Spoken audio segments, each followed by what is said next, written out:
Hace algunos años pudimos nosotros ver a través de los reportes y de los medios de comunicación masivos que en Túnez hubo una rebelión tremenda contra el gobierno que se corrió y comenzó a propagarse por el norte de África y llegó a Egipto, donde un grupo llamado la Comunidad Musulmana Radical o la Hermandad Musulmana derrocaron al presidente Mubarak. Después de Egipto comenzó otro grupo a infiltrarse dentro de Siria para poder formar una nueva coalición de terrorismo en el mundo.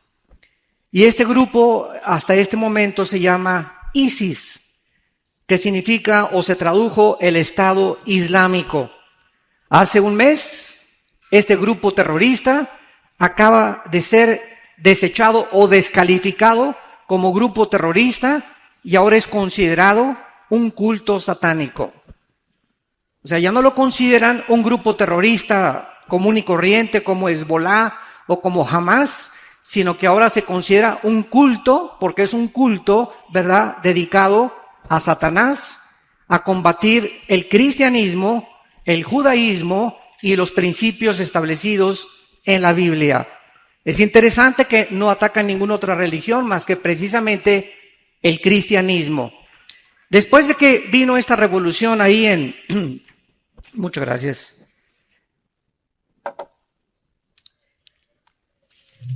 En Siria comenzó este grupo dirigido por un hombre llamado Bakur Baghdadi a comenzar a propagar que ellos anhelaban no solamente unirse y derrocar al presidente Bashar de Siria, sino borrar la frontera entre Siria e Irak. Precisamente hace 3.500 años o 4.000 años no existía esta frontera. Se conoce en la historia como la Mesopotamia.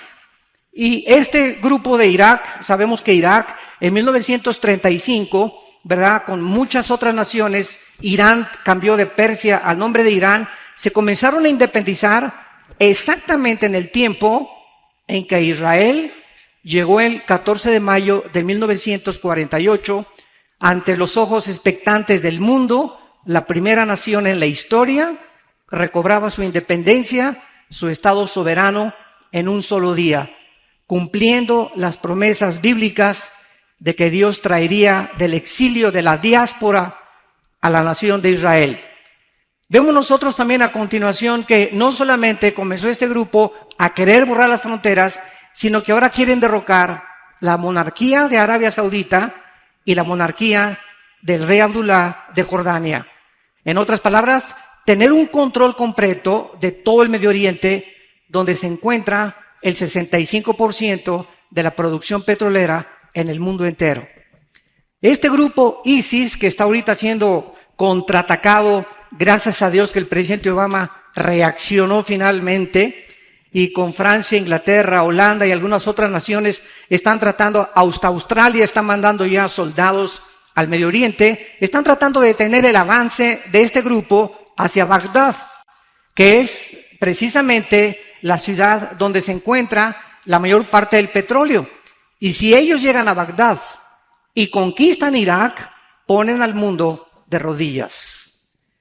Al comenzar a ver los financieros internacionales, la bolsa de valores, el grupo de los Illuminati, los banqueros suizos junto con los americanos, el banqueros de Rockefeller, el Chase Manhattan Bank, etcétera, etcétera, este problema comenzaron a usar el petróleo, como todos lo sabemos ahorita, y el petróleo bajó increíblemente, lo cual debilitaba muchísimo porque ISIS se mantiene de la venta del petróleo y de los robos a los bancos que han saqueado del Medio Oriente, y están tratando ellos de poder controlar completamente el mundo entero, y dicen que su próximo objetivo es Roma, que quieren matar al Papa y que quieren destruir el Vaticano, porque ellos consideran que fue Roma durante la época de los cruzados los que mandaron a Israel sacarlos, y los acusan de genocidio, cuando el Imperio Otomano duró aproximadamente 500 años. ¿Qué es lo que estamos tratando en este momento de poder comunicarles a ustedes? La relevancia que tienen los acontecimientos en el Medio Oriente en el siglo XXI con este libro que tengo en mis manos. Este libro que tengo en mis manos se llama la Biblia y contiene los registros más antiguos de historia, geografía, arqueología, genética, ciencia, física, matemáticas, literatura, poesía, antropología y todas las disciplinas académicas que tú me quieras mencionar. Es impresionante que estas profecías bíblicas son una de las evidencias más grandes en contra del ateísmo. Hace una semana debatía yo con una persona de 50 años en Estados Unidos que se dice atea. Y es una persona que es un físico matemático, entrenado porque las matemáticas necesitas tener entrenamiento y te da mucho razonamiento. Y yo le decía a este ateo, bueno, un juez para poder sentenciar a un acusado necesita evidencias. Y mientras más evidencias haya, entonces el juez tiene que declararlo culpable o declararlo inocente. Pero nadie se atreve a juzgar a nadie sin que haya evidencias que demuestren la culpabilidad o la inocencia de alguien. Le dije, ¿cómo es posible que usted, siendo una persona racional y atea, no haya considerado las evidencias de la Biblia que demuestran sobrenaturalmente que Dios existe? Porque nadie más que Dios pudo haber puesto esto en el orden en que se encuentran, ni el registro que tenemos de la ciencia es más moderna que la Biblia, que el periódico Mañana en la Mañana, y sin usar evidencias usted declara, no hay Dios. Establece en su bitácora, Dios no existe, sin haber antes examinado las miles de evidencias que existen de la existencia de un ser sobrenatural. Irak vuelve a resurgir desde 1990 en los encabezados de los periódicos en el mundo, cuando la guerra del Golfo Pérsico, cuando 29 naciones se unen en una coalición para sacar a Saddam Hussein e impedir que él pueda apoderarse de la nación de Kuwait. Entonces, desde ese momento decían que Irak, yo les pregunté en muchas universidades, ¿sabes qué es Irak? Y me contestaban, es el nombre de una medicina. Es increíble en Estados Unidos, en España, en muchos países latinoamericanos. Irak era algo como desconocido, una nación desconocida, y comienza a recobrar renombre a partir del finales del siglo XX. Esto es interesante porque la Biblia dice, como lo vamos a ver a continuación, que la civilización va a terminar ahí. En esa zona geográfica del Medio Oriente que se conocía como la Mesopotamia. Y es precisamente en esta zona donde vamos a ver la importancia que la Biblia nos muestra y de qué forma se van a desarrollar los acontecimientos.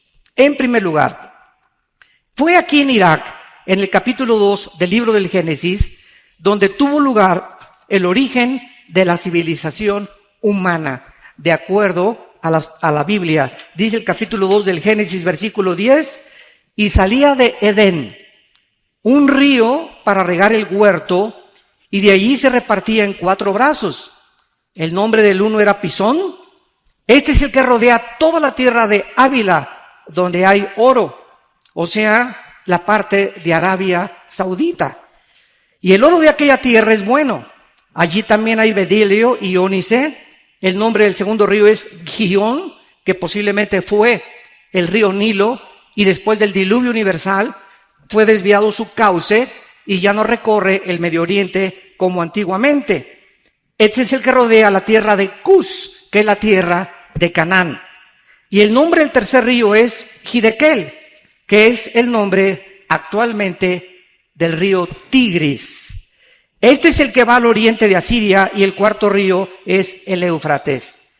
El huerto del Edén, donde Dios colocó a la primer pareja humana, se encontraba geográficamente en lo que ahorita es la nación de Irak y Siria, en esta región de lo conocida como la Mesopotamia.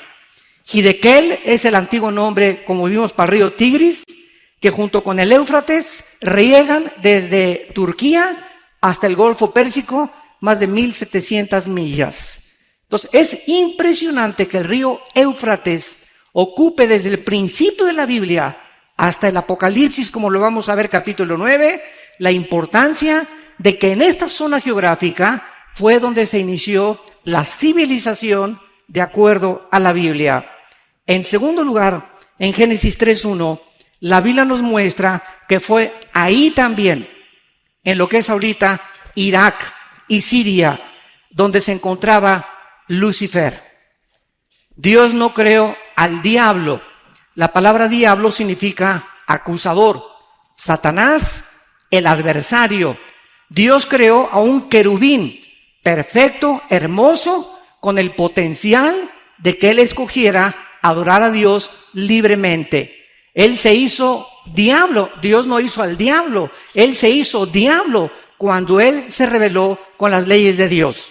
Entonces, ahí fue precisamente cuando Adán y Eva fueron colocados, que ya en este planeta Tierra se encontraban los ángeles caídos. Esto es interesante porque lo corrobora Ezequiel capítulo 28 e Isaías capítulo 14. Entonces, el planeta Tierra que nosotros conocemos tiene aproximadamente 10 o 15 billones de años. La civilización humana no tiene más de 6,000 años de historia, porque hace 6,000 años precisamente comenzó la historia de acuerdo a las genealogías del libro del Génesis. Entonces, el planeta Tierra tiene más de 10, 15 billones de años, y lo comprueba el carbono 14, el potasio argón y la radioactividad, que de los 97 métodos científicos son los más acercados. Pero este planeta ya estuvo ocupado antes por alguien. Este planeta estaba ocupado por ángeles caídos, que fueron confinados aquí y que Dios los tuvo que juzgar antes de que Dios colocara y comenzara a reestructurar el planeta en los primeros versículos del Génesis. Porque cuando dice la Biblia que Dios dijo fue a la luz, no se refería a la luz del sol, porque el sol hasta el cuarto día entra en movimiento, se refería al espectro electromagnético que rodea la Tierra y que hace posible las comunicaciones. Tú sales fuera de la atmósfera y es imposible que nos comuniquemos más que a través de una escafandra. Si vamos a la Luna, vamos a Marte, necesitamos aparatos. La voz no viaja, las ondas del sonido no viajan fuera de la atmósfera, porque el espectro electromagnético es precisamente lo que Dios diseñó para que de la atmósfera hacia abajo pudiéramos nosotros comunicarnos. Vemos nosotros también en Job capítulo 38 que la Biblia corrobora esta versión acerca de que los ángeles ocupaban este planeta y ellos ya existían antes que nosotros. Dice en Job capítulo 38 que cuando Dios estaba midiendo la tierra, Dios puso las medidas perfectas de la tierra y esta afinación es como un motor. Si yo me meto un motor de un Volkswagen, veo que necesita batería, necesita bomba de gasolina, bujías, pistones, pero todo dentro del motor tiene que estar afinado. Todas las partes, una con otra, se llama la complejidad irreducible científicamente o matemáticamente hablando. Tiene que formar una parte común para que funcione el motor. Un solo alambrito de la batería desconectado impide que el motor pueda caminar en tu vehículo. Entonces, el universo que nosotros vemos es un universo afinado. La distancia de la Tierra al Sol es perfecta. El movimiento en 24 horas del planeta es perfecto. El movimiento de traslación alrededor del Sol es perfecto. Todos estos detalles que nos hablan de un afinamiento hizo posible la vida del ser humano. El oxígeno que nosotros respiramos, que tiene casi nitrógeno en su mayor parte con muy pequeños gases y oxígeno, está exactamente balanceado para que cuando tú hagas y respires, es exactamente los gases que necesitan tus pulmones para poder sobrevivir y también el cerebro y la sangre. Todo esto no pudo haber sido hecho por un accidente, señores ateos, por el amor de Dios. San José, la Virgen y el burrito que los acompaña. Entonces, es imposible llegar a una complejidad como la que nosotros observamos y concluir con estas cosas. Fue un accidente, una selección natural, Los dinosaurios se convirtieron en hipopótamos, los hipopótamos en jirafas, los peces se convirtieron en culebras, los reptiles se convirtieron después en changos y después finalmente aparecimos nosotros por otro accidente. Los sexos aparecieron por accidente. El sexo masculino apareció por accidente y por un accidente una mujer con órganos reproductivos femeninos y se juntan los dos y nace un tercer accidente. Vemos nosotros que es imposible, señoras y señores, racional, inteligente y filosóficamente el ateísmo es insostenible. El 95% de los ateos que hemos debatido, y me encanta debatir porque es mi plato favorito el ateísmo, porque yo fui ateo y profesé el ateísmo y entiendo los niveles que el ateísmo usa y la plataforma que usa, que es el materialismo, el ateísmo y el comunismo principalmente, son insostenibles. No se pueden sostener filosóficamente. ¿Por qué? Porque el 95% de los ateos no es cierto que les falte evidencias. El problema es moral. No les conviene creer. Y si tú le pones a un ciego aquí una vela y él no quiere verla, el problema no es la luz, sino la voluntad que va en contra de la verdad y de la revelación. Porque las cosas de Dios se conocen, pero ellos detienen con injusticia la verdad, aferrados a traumas de problemas, amargados contra Dios y están enojados siempre con alguien que no existe. Esto es lo más paradójico, ¿verdad? Un ateo es una persona que está enojada con alguien que no existe. Y ven y tiran como a José Stalin antes de morir en Rusia. Levantaba el puño y le decía, vas a ver Dios. Y su hija le preguntó, pero si Dios no existe, papá.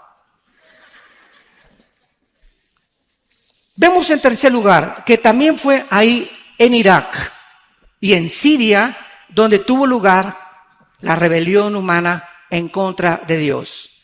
Y vio la mujer, Génesis 3, versículos 6 y 7, que el árbol era bueno para comer y que era agradable a los ojos, el árbol de la sabiduría, del bien y del mal, o del conocimiento del bien y del mal. Y tomó de su fruto y comió, y dio también a su marido, el cual también, así como ella, comió. Entonces fueron abiertos los ojos de ambos, y conocieron que estaban desnudos, y cosieron hojas de higuera, y se hicieron delantales. Damas y caballeros, cuando Dios creó al ser humano, no nos creó como robots. Decía Agustín de Hipona, uno de los grandes teólogos de los primeros del siglo III y IV de la era cristiana, que había tres opciones para Dios. Una, Dios pudo haber dicho, no creo nada. Él podía vivir perfectamente bien con el Padre, el Hijo, el Espíritu Santo, porque la deidad es perfecta, la Trinidad es perfecta, y no necesita la Trinidad absolutamente ni depender de nadie, ni necesita de nadie, porque es Dios. En segundo lugar, Dios pudo haber creado un mundo donde no hubiera maldad, donde nunca hubiera habido pecado, crear criaturas que jamás hubieran pecado, ni hubiéramos visto la maldad que conocemos. Y en tercer lugar, Dios tuvo la opción de crear un mundo, un universo, donde las criaturas escogieran libremente, porque escuchen esto, si no hay dos caminos, no hay libertad. Esto lo vemos políticamente en muchas naciones, actualmente en Sudamérica. Vamos a votar y hay un solo candidato. O sea, y si no votas por él, de todas maneras él va a ganar. Bueno, esto no es democracia, ¿verdad? Esto no es libertad. Si hay libertad, tiene que haber dos. Alguien más que tú tengas la opción de decir este o este. Entonces Dios creó el camino del bien y el camino del mal. Y que hubiéramos nosotros escogido qué es lo que nosotros queremos escoger para hacernos agentes morales responsables. De otra manera, si escogemos la opción número 2, hubiéramos sido robots. Nos hubiera Dios programado y dado cuerda, ámame, ámame, ámame, y jamás hubiera habido la capacidad de poder diferenciar entre el enojo y la virtud, entre el amor y entre el odio, entre las pasiones desordenadas y el autocontrol. Pero cuando tenemos esta opción de tener las cosas antagónicas al bien, podemos nosotros entender de qué forma Dios quería que entráramos en ese universo y pudiéramos nosotros pasar la eternidad después de esta vida con Él, después de que nosotros hayamos decidido libremente escoger entre el bien y entre el mal. Decía el doctor Billy Graham, un gran evangelista del siglo XX, el infierno, nunca habrá nadie en el infierno a quien Dios no haya amado antes. Dios nunca condenará a nadie sin antes esa persona haberse sabido que fue amada por Dios. Entonces, todos nosotros tenemos la oportunidad de que podamos escoger entre el bien y entre el mal. El hombre determinó lo que es bueno y lo que es malo. ¿Qué era el árbol entre la ciencia del conocimiento del bien y del mal? ¿Qué era? Bueno, dice Dios, el día que tú comes de ese fruto, vas a morir. O sea, te vas a separar. La palabra muerte en la Biblia no significa cesar de existir. Significa separación, nada más. Muerte es separación. Te vas a separar de mí espiritualmente. En otras palabras, la Biblia es el único libro, damas y caballeros, que nos revela que somos un espíritu. Tenemos un alma y vivimos dentro de un cuerpo, que es el envase. Ni los psicólogos, ese fue el gran fracaso de Sigmund Freud, el padre del psicoanálisis a finales del siglo XIX, de querer concentrar el problema y la conducta humana de la salud psíquica y solamente en el alma. Él no supo que es el espíritu el centro principal, motor del elemento que forma el ser humano. Entonces Dios le dijo al hombre, ¿verdad? Eres espíritu, alma y cuerpo. El día que tú comas, el día que me desobedezcas, vas a morir. Te vas a separar espiritualmente de mí. Se va a romper el contacto con la energía. Vamos a perder la información que teníamos genéticamente de Dios. Y eso es exactamente lo que la experiencia humana nos muestra que le pasó al ser humano. Se desconectó de Dios. Perdimos la información original de Dios. ¿Quién es Dios realmente? ¿Cómo puedo comunicarme con Él? Y como perdimos esta comunicación, pero en el alma existe todavía la semejanza de Dios, inventamos las religiones. ¿Qué son las religiones? Intentos, musulmanes, mormones, católicos, ciencia cristiana, nómbrame la que tú quieras. Hay más de ya 350 denominaciones y más de 500 religiones en el mundo, la que tú me quieras mencionar. Todas son intentos de poder encontrar a Dios a través de portarse bien, de hacer buenas obras, de mantener un sistema de rituales y de ceremonias donde yo pueda decir, bueno, por lo menos ya el domingo cumplí, ya me pusieron mi ceniza el miércoles de ceniza, ya cumplí con la comunión, ya cumplí con aquello, pero puedo portarme como el diablo de lunes a viernes. Entonces, baja Cristo hace 2000 años, damas y caballeros, baja Cristo, el personaje más insuperable, increíble que jamás la historia haya conocido, que fue lo que hizo que yo viniera al cristianismo, después de compararlo con el Che Guevara y con Carlos Marx y con Sigmund Freud y con Friedrich Nietzsche y con Jean-Paul Sartre y con todos los grandes, como decimos en México, tráeme tu gallito giro. A ver, un predicador me dijo, enséñame, ¿verdad? Tú dime quién es el hombre que más admiras. Y cuando comencé a estudiar la vida de Cristo y la forma que Él demostró psicológicamente el control más grande de salud psíquica, señores psiquiatras que nos escuchan. La psiquiatría y la psicología deberían estudiar la vida de Cristo, porque es el ejemplo máximo del control de las emociones y los sentimientos humanos. Simplemente en esa cruz. Ve lo que cualquier ser humano, dicen los psiquiatras, cuando estás bajo el sufrimiento no te acuerdas ni de tu mamá. Cuando estás bajo el sufrimiento te concentras solamente en ti y comienzas con la autolástima, pobrecito de mí, al amarte como perrito las heridas. Y este hombre colgado en la cruz diciendo, Padre, perdónalos. Diciéndole a su madre, mujer, María, ahí está tu hijo, Juana, ahí está tu madre. Preocupándose en su agonía de sus sufrimientos con clavos y espinas en su cabeza, diciéndole al Padre, Padre, en ti encomiendo mi espíritu, mostrándonos que hay vida después de esta vida, que no terminaba la cruz, su vida era solamente un peregrinar, era un pago completo que tenía que hacer por nuestros pecados. Entonces, al comparar nosotros a Cristo, que baja hace 2000 años, no nos trajo una religión, nos trajo la vida eterna, nos trajo la promesa de volver otra vez a nacer de nuevo, Esa vida que perdimos espiritualmente, que buscamos en las religiones del alma, viene Cristo y le dice a Nicodemo, tienes que nacer de nuevo. Tengo que entrar en ti, Nicodemo. El Espíritu Santo entra en ti y te vivifica, te da la vida. Y una vez que recibimos al Espíritu Santo, venimos a la Biblia y comenzamos a entender por qué es un libro espiritual. Si yo voy en la calle y me encuentro una carta que dice, mi querido Chencho, te quiero con cuernos de toro, etcétera, etcétera, digo, ¿quién escribió esta carta? Yo no soy Chencho.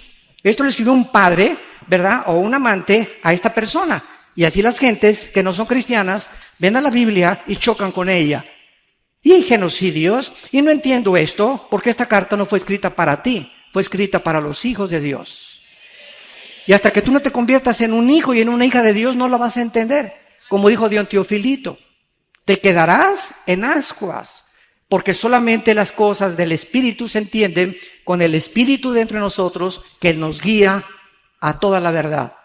Entonces, Dios nos muestra claramente que cuando este árbol del conocimiento del bien y del mal, los hombres no debemos determinar qué es bueno y qué es malo. El momento que tomaron de ese fruto, esto es el sentido espiritual, entonces el hombre se independizó de Dios y le dijo a Dios, yo no necesito que tú me digas qué es bueno, qué es malo. Ahora yo puedo determinar y tengo la capacidad y la habilidad de decir qué es bueno y qué es malo. Y es la historia, señores sociólogos e historiadores que nos acompañan, es la historia del ser humano. ¿Qué ha pasado con el ser humano? Los nazis, en el juicio de Nuremberg, en 1947-48 en Berlín, ¿qué fue lo que dijeron a los abogados de Occidente? Es que el nazismo para nosotros no era matar, era eliminar por causa del partido. Al robo no robamos, estábamos expropiando. Y comenzaron a maquillar el pecado, el robo, el asesinato, para justificar que lo que estaban haciendo era bueno. Ahora, si hubiéramos sido nosotros los jueces en Nuremberg, ¿qué hubiéramos hecho? ¿Quién tiene la razón? ¿Los nazis o nosotros que los juzgamos? O ellos nos pueden juzgar a nosotros porque no hay ningún derecho a nadie de que no se pueda apoderar del mundo. Vemos ahora los matrimonios gays.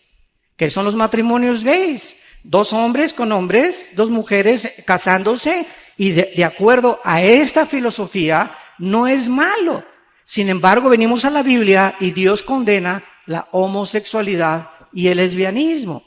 Como le dije a un grupo de gays hace algunos meses en Estados Unidos, les dije, siempre me dicen ellos, cierre la Biblia, vamos a cerrarla, vamos a seguir la ley de la lógica elemental.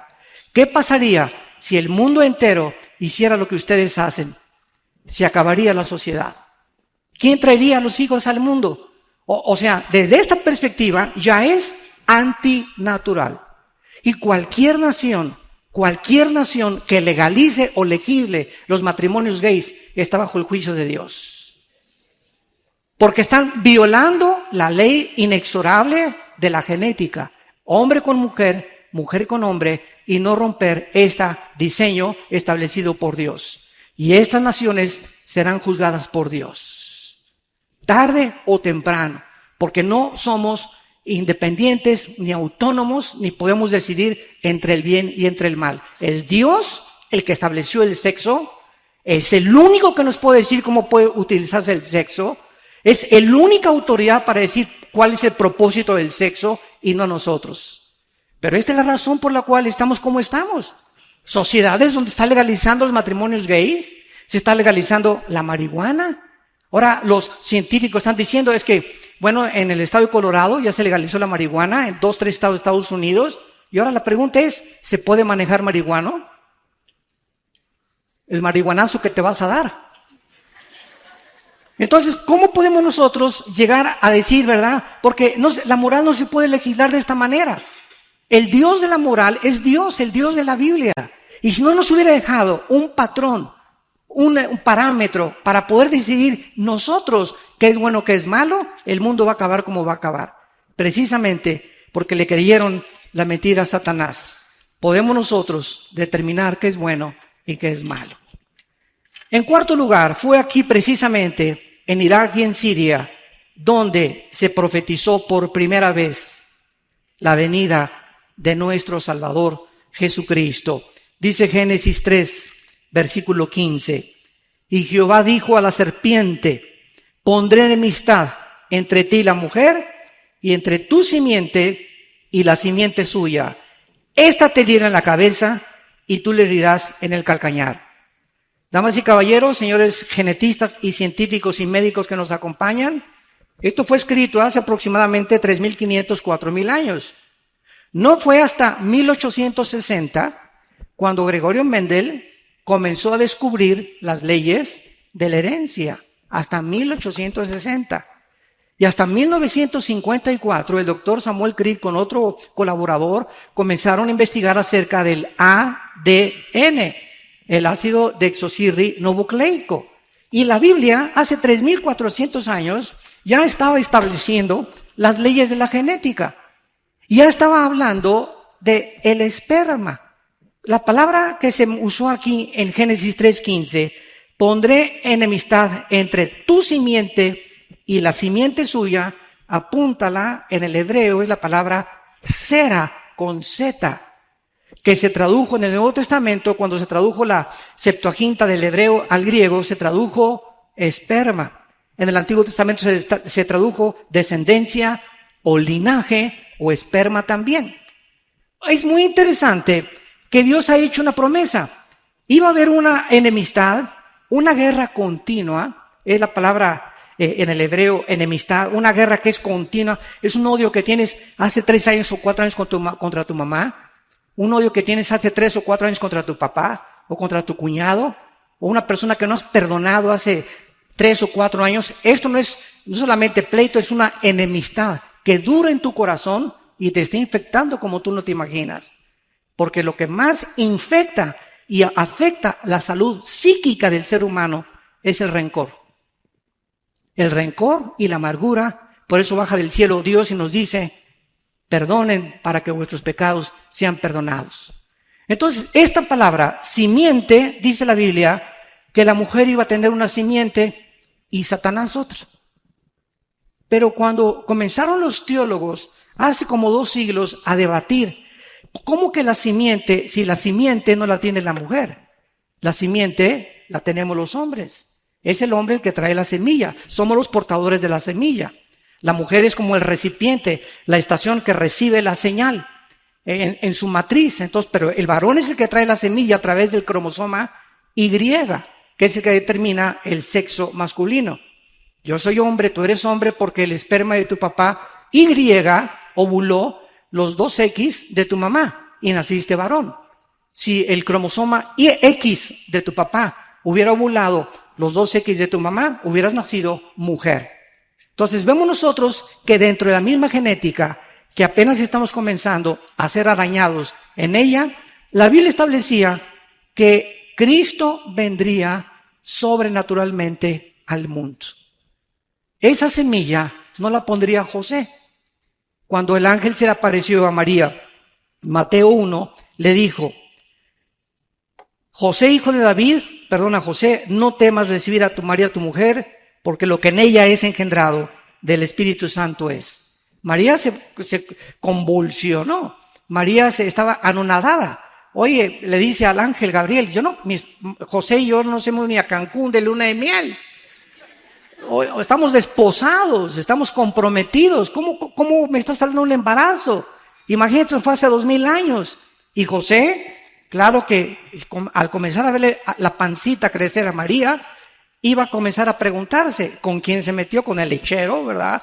O se fue con el carpintero, ¿qué pasó? Entonces el ángel tenía que hablar con José y decirle, cuando comience a crecerle la pancita a María, José, ella no se metió con nadie, ella ha sido engendrada por el Espíritu Santo.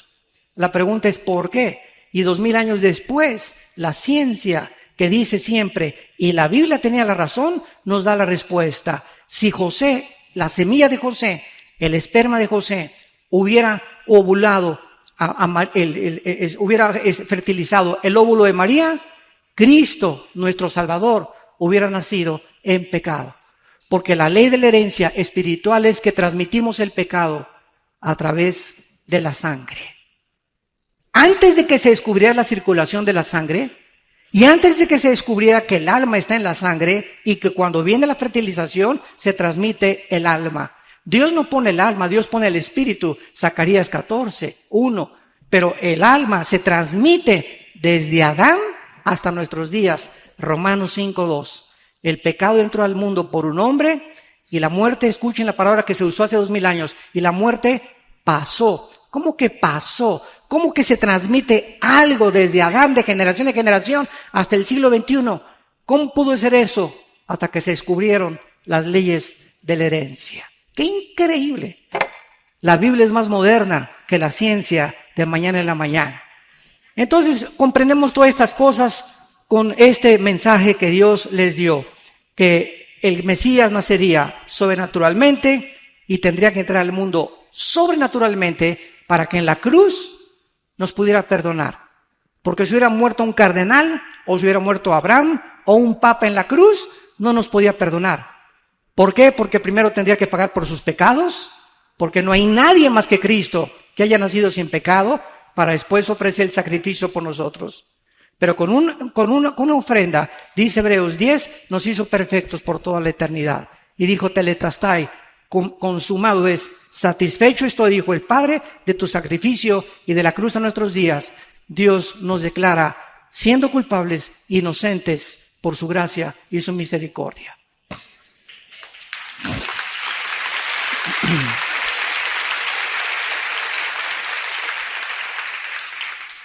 Fue en Irak y en Siria donde por primera vez se ilustró con símbolos el Evangelio. Génesis 3:21. Y Jehová Dios hizo al hombre y su mujer túnicas de pieles y los vistió. En otras palabras, cuando Adán y Eva se rebelaron contra Dios, ¿qué hicieron?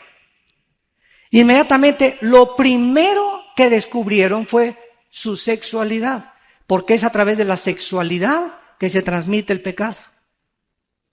Es a través de la unión sexual, cuando el hombre pone su esperma en la matriz de la mujer, donde se transmite el pecado. Se transmite sexualmente el pecado. Entonces no nos sorprenda que ahorita la diosa del universo es el sexo y el dios, el oro o el dinero. Son los dos dioses que han levantado el ser humano, el dios del dinero y la diosa del sexo. Y vemos ahorita, ¿verdad? Matrimonios gay, homosexualismo, sadomasoquismo, sexo con animales, adulterios, fornicación. Las telenovelas ya no tienen, ¿verdad?, ningún recato absoluto. Es Sodoma y Gomorra el mundo en que estamos viviendo. Porque el ser humano está usando el sexo indiscriminadamente, porque no saben para qué es. Si yo agarro esta botella, el que diseñó esta botella le dio una forma, un diseño, para que fuera el contenedor del agua que se le pone con su tapita. Y si yo agarro esta botella para meterla aquí o en la sopa, estoy usando equivocadamente porque esta no es una cuchara. Fue diseñada para contener agua. Entonces, cuando yo sé, ¿verdad?, que es el diseño para beber agua, uso el agua y sé el propósito del diseñador. El sexo no fue diseñado por Dios para usarlo nunca fuera del matrimonio. Nunca fuera del matrimonio. Pero como la gente no lo sabe, lo está usando indiscriminadamente. Y les recomiendan a los jóvenes, no, la masturbación es bueno, ¿verdad? Y ahorita por todos lados todo el mundo es adulterio, los artistas de cine, telenovelas. Ningún artista ahorita ni cantante dura 2-3 años casado con nadie. Se divorcian con uno, con el otro, con el otro. ¿Por qué? Porque el ser humano no entiende que el sexo es santo y es la institución más sagrada que Dios estableció, la familia y el matrimonio. Y es el ataque ahorita de la sociedad contra la familia y el matrimonio. Destruye el matrimonio y destruyes Bogotá. Destruyes una ciudad, destruyes una nación. Porque el fundamento de las naciones es la familia. Es el tesoro más grande que Dios nos ha dejado para sobrevivir como sociedades. Vemos nosotros que al usarse ellos las hojas de higuera y tapar sus órganos sexuales, Dios les dijo, no, ustedes nos van a vestir. Y estas hojas de higuera son las religiones. El ser humano se sabe que está completamente desnudo delante de Dios y se tapa con una religión. No, pues yo soy católico, yo soy protestante, o soy bautista, o soy mormón, y con esto está tapando su supuesta conciencia para poder descansar de vez en cuando. Dicen que Hitler se disfrazaba de Santa Claus en Navidad. Al Capone, el rey de Lampa en Chicago en la época de los 20, ¿verdad? Igual, ¿verdad? Se ponía de Santa Claus con campanitas para descargar la conciencia. Aquí, ¿verdad? Sabemos que en Colombia muchas personas que se dedicaron al narcotráfico, etcétera, etcétera, ¿qué hicieron? Comprar campos de fútbol, comprar barrios a la gente pobre. ¿Para qué, verdad? Para descargar su conciencia y al otro día poner una bomba en un avión. Entonces, esta es la forma en la que opera la conciencia del ser humano. Tenemos que hacer algo bueno para que no nos sintamos tan malos y podamos descansar y dormir de vez en cuando. Pero este es el gran engaño que dice Dios. Entonces Dios, al vestir ellos a Adán y Eva, nos estaba diciendo: Dios, yo soy el que los voy a vestir. Yo los voy a cubrir con la sangre de mi hijo. Tiene que morir un animal inocente, porque Dios tuvo que matar un animal. Es el primer derramamiento de sangre para vestir a Adán y Eva con pieles. Entonces vemos que sin derramamiento de sangre, Hebreos 9:27, no hay remisión de pecados. No es más que la sangre de Cristo, escúchenme, no es más que la sangre de Cristo el antídoto y la medicina que la Biblia prescribe para el problema del ser humano. La sangre de Jesucristo. No es religiones, no es rito, no es ceremonia, no son bautizos, no es nada. Es la sangre donde se encontraba la vida del Hijo de Dios. Lo que tú tienes que aceptar para poder ser transformado en una nueva criatura. Y vemos también, en penúltimo lugar,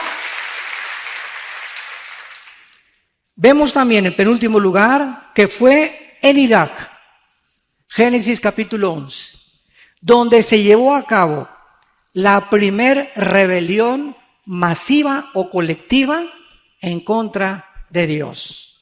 Un hombre llamado Nimrod, de origen sirio-iraquí, reunió a toda la gente para construir la famosa Torre de Babel. Veamos lo que se escondía detrás de esta construcción. Dice Génesis capítulo 11, versículo 4, y dijeron: vamos, edifiquémonos una ciudad y una torre cuya cúspide llegue al cielo, y hagámonos un nombre por si fuéramos esparcidos sobre la faz de la tierra. Vean ustedes la autonomía, la autoindependencia de un grupo colectivo hace 3,000, 4,000 años. Hagámonos un nombre. ¿No es acaso lo que Miss Colombia, Miss Venezuela, los equipos de fútbol, los artistas, los cantantes, no es el ansia de todos los seres humanos que me conozcan?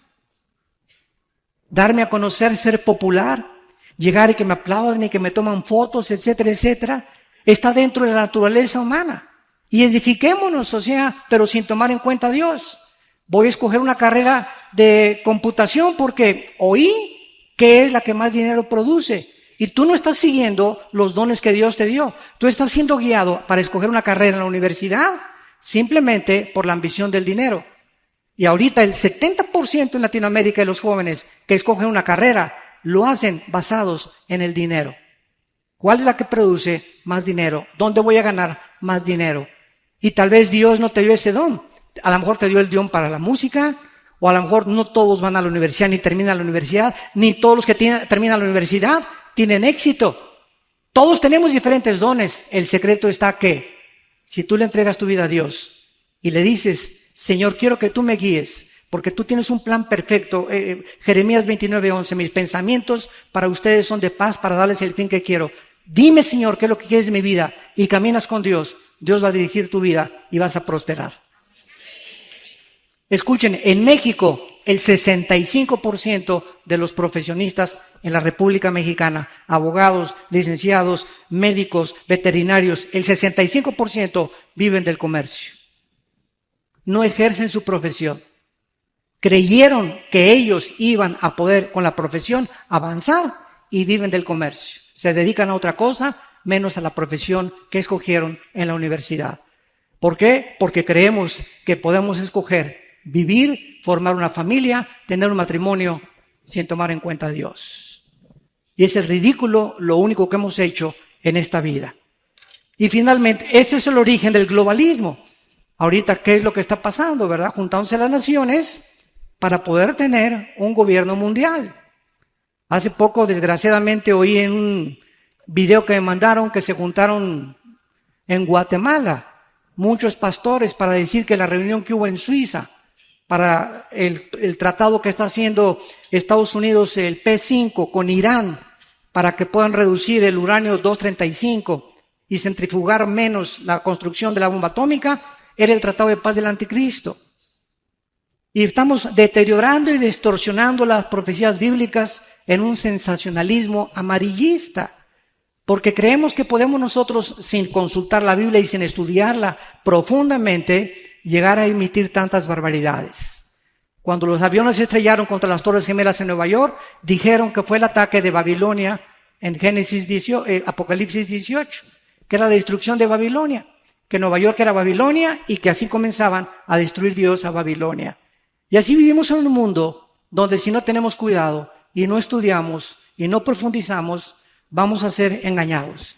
Pero el anticristo determinará finalmente la unidad del mundo en un solo gobierno, política, económica y militarmente. Y finalmente, en Apocalipsis 9, versículo 13 y 15, escuchen esto. El sexto ángel tocó la trompeta y oí una voz entre los 4 cuernos del altar de oro que estaban delante de Dios diciendo: desata a los 4 ángeles que están atados junto al río Lerma, Mississippi, Tíber.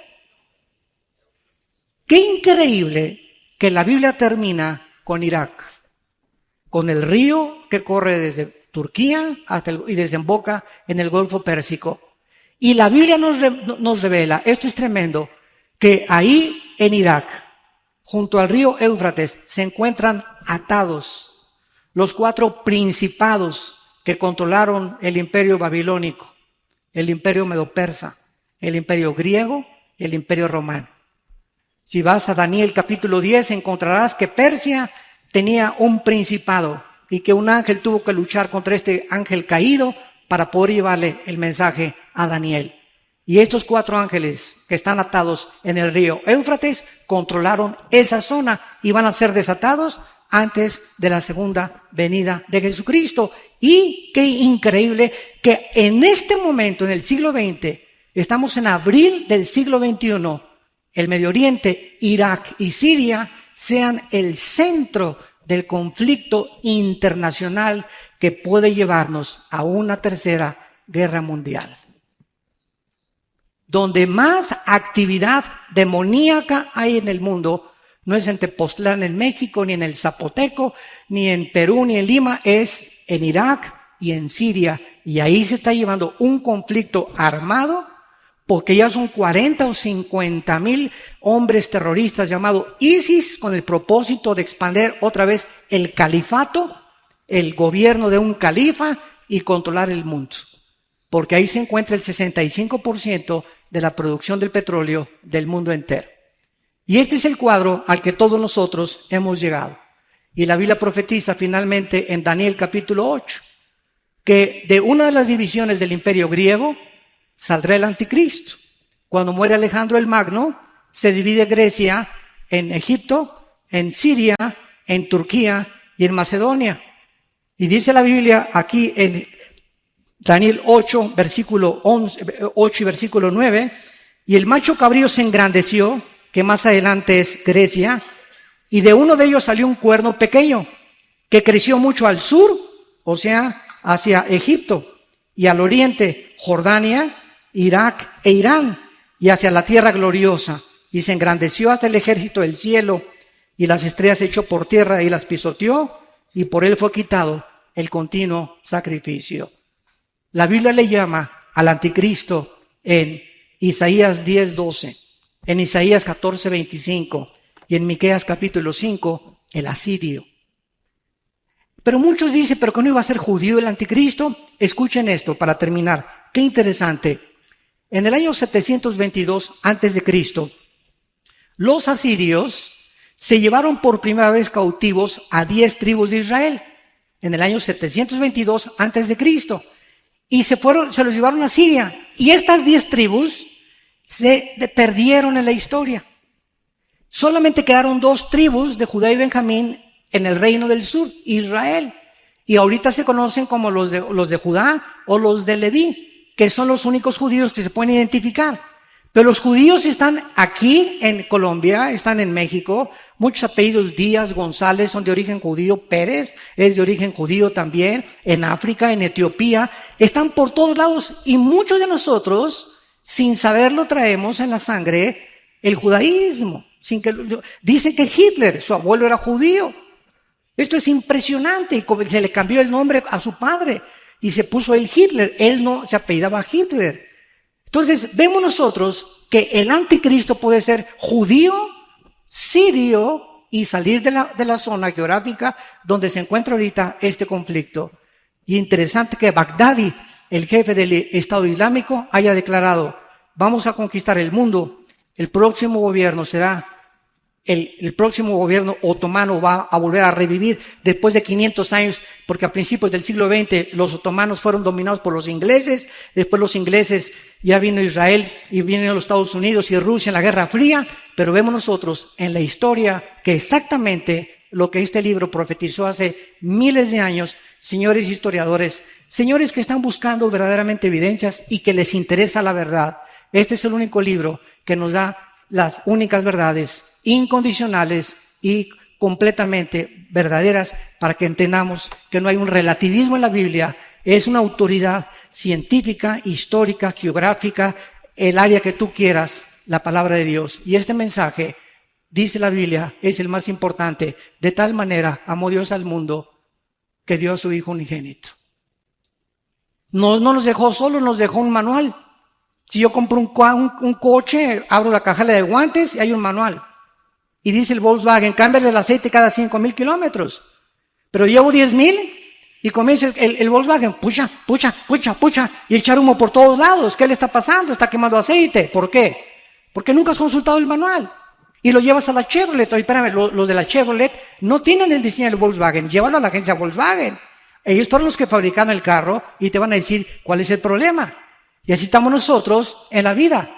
Pues tengo un problema en el matrimonio, vas con el psiquiatra, el psiquiatra no formó el matrimonio, ni el psicólogo, ni la doctora Corazón, ni Walter Mercado. Entonces tenemos que recurrir al manual. ¿Quién es el que hizo el matrimonio, la familia, el trabajo, el sexo? ¿Quién es el que nos dice a dónde va la historia? Y exactamente como la historia está ahorita yendo y perfilándose, así la Biblia lo determinó por los profetas hebreos hace 2600 años. Y contra esto no hay absolutamente ninguna discusión ni argumentación. Hasta este momento, en los 35 años que tengo compartiendo este mensaje, no he encontrado a un científico, físico, matemático, político, lo que ustedes quieran, que pueda debatirme o que pueda contradecir las verdades de la Biblia. Más que con un espíritu, ¿verdad?, de anticristo y con un deseo solamente de manchar el nombre del Hijo de Dios. Damas y caballeros, Dios te ama y ha dado su vida por ti en una cruz. Todos ustedes que nos escuchan, Dios está interesado en cambiar tu vida, en transformar tu vida, tu matrimonio. Él sabe perfectamente bien con quién te puedes casar, con quién no te puedes casar. No te guíes porque es guapo, porque es bonito, porque tiene dinero, porque no te tiene dinero, porque esta profesión tiene más dinero. Confía en Jehová y haz el bien, y habitarás en la tierra y te apacentarás de la verdad. Deleítate a sí mismo en Él y Él te concederá las peticiones de tu corazón. Confía en Él y Él hará. En la casa de mi Padre, Jesús dijo, muchas moradas hay. Voy a preparar lugar para ustedes. Somos peregrinos en este mundo, vamos de paso.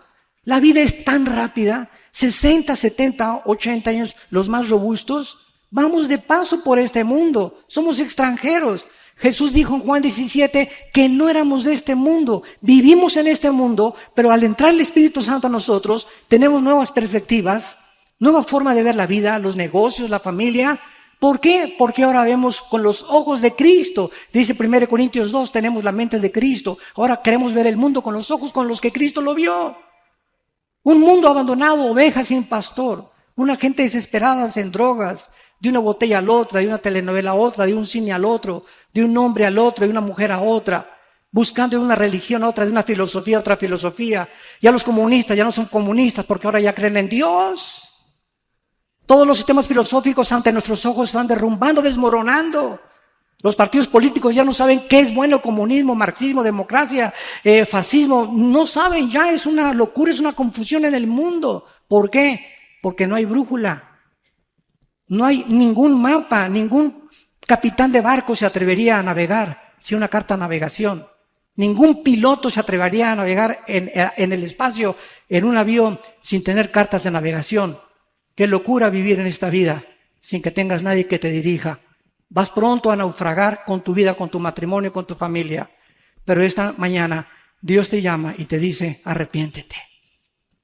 Arrepiéntete con todo tu corazón de tu vida, de tu soberbia teológica, de tu soberbia intelectual. Ven a la cruz y descubre la persona del Hijo de Dios, que Él es real, que resucitó a los 3 días de los muertos y que ha venido a decirnos, nunca te dejaré y nunca te desampararé.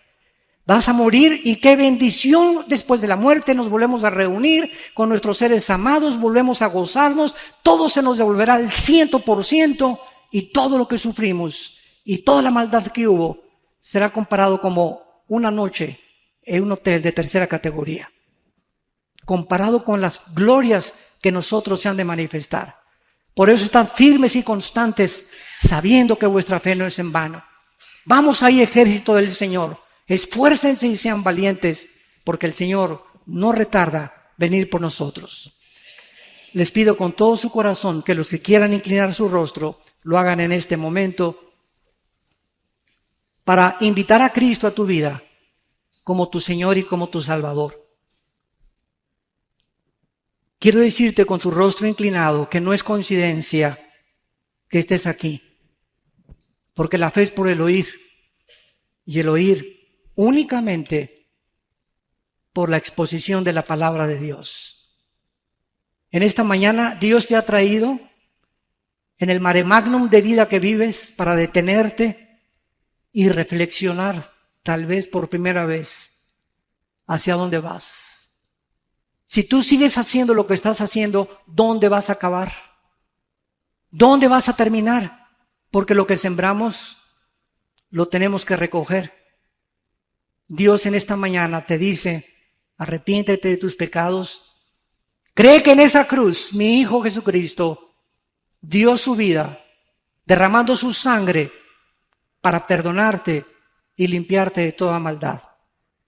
Cree en Él y que a los 3 días resucitó de los muertos para que Él entre a tu vida en este instante en la persona del Espíritu Santo y te dé la vida eterna y el perdón de tus pecados. Dile, Señor, me arrepiento con todo mi corazón. Jesús, entra a mi corazón. Creo que en la cruz pagaste con tu sangre por ellos y que vives por los siglos de los siglos y que nunca me volverás a dejar ni a desamparar. Gracias por el poder que me das en esta mañana y gracias por detener mi vida, porque aquí veo tu misericordia y el amor eterno que me has tenido en tu Hijo Jesucristo. Amén.